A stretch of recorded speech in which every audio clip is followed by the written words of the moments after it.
കൂട്ടുകാരെ, ഗീതാ ഗോവിന്ദം ഒരു തീപാറും പ്രൊമോ തന്നെയായിരുന്നു. പ്രേക്ഷകർ ആദ്യം ഒരു പ്രണയത്തിൽ തുടങ്ങിയിട്ട് എന്താ പറയുക, ഒരു സീരിയസിലോട്ട് അവസാനിക്കുന്ന ഒരു പ്രൊമോ.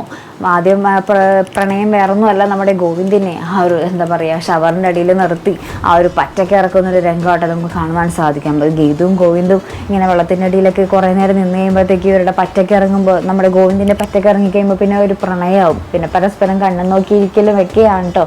അപ്പോൾ അതിനുശേഷം നമ്മുടെ ഗോവിന്ദിനെ തിരിച്ച് കട്ടിലൊക്കെ കൊണ്ടുവന്ന് കിടത്തുമ്പോഴാണ് നമ്മുടെ ഗോവിന്ദിനൊരു കോള് വരുന്നത്. ആരാ? നമ്മുടെ അനാർക്കലി. അപ്പം നമ്മുടെ ഗീതു ആട്ടം എടുക്കുന്നത്. അപ്പോൾ ഗീതു ചോദിക്കുന്നുണ്ട്, ഈ ഒരു സമയത്ത് ഈ കണ്ണിട്ടെൻ്റെ ഫോണിൽ വിളിക്കുക, നിങ്ങൾ ആരാ എന്നൊക്കെ ചോദിക്കുന്നുണ്ട്.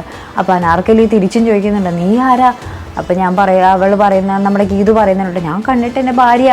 അപ്പോൾ നമ്മുടെ അനാർക്കലി പറയുന്നുണ്ട്, ഓ ഭദ്രൻ്റെ മകൾ ഗീതാഞ്ജലി അല്ലേ എന്നൊക്കെ ചോദിക്കുന്നുണ്ട്. അപ്പോൾ നമ്മുടെ ഗീതുവിന് അപ്പോൾ ഒരു പേടിയായിട്ടോ, എന്നെ നിങ്ങൾക്ക് എങ്ങനെ അറിയാം എന്നുള്ള രീതിയിലായി. പിന്നെ എന്തായാലും നമ്മുടെ അനാർക്കലി ഗോവിന്ദിനെ വിളിച്ചത് എന്തിനായിരിക്കും? ഗോവിന്ദുമാരുടെ ആ ഒരു ശത്രു ലിസ്റ്റിലുള്ളതാണോ? ഗോവിന്ദിൻ്റെ ജീവനും അപകടം തന്നെയാണോ ഈ അനാർക്കലി പുറത്തിറങ്ങുമ്പോൾ? അങ്ങനെയെങ്കിൽ നമ്മുടെ ഗീതു അനാർക്കലിയുടെ ഒരു ശത്രുവായി മാറും. കാരണം കണ്ണേട്ടനെ കൊല്ലാൻ വേണ്ടിയാണ് വരുന്നതെങ്കിൽ ഓൾറെഡി നമ്മുടെ ഗീതു അതിനെ എതിർക്കും. അപ്പോൾ എന്തായാലും അനാർക്കലിയും ഗീതുവും തമ്മിൽ ഇനി ശത്രുക്കളായിരിക്കും, അല്ലെങ്കിൽ ഇവർ പുറത്തിറങ്ങുമ്പോൾ മിത്രങ്ങളാകുമോ?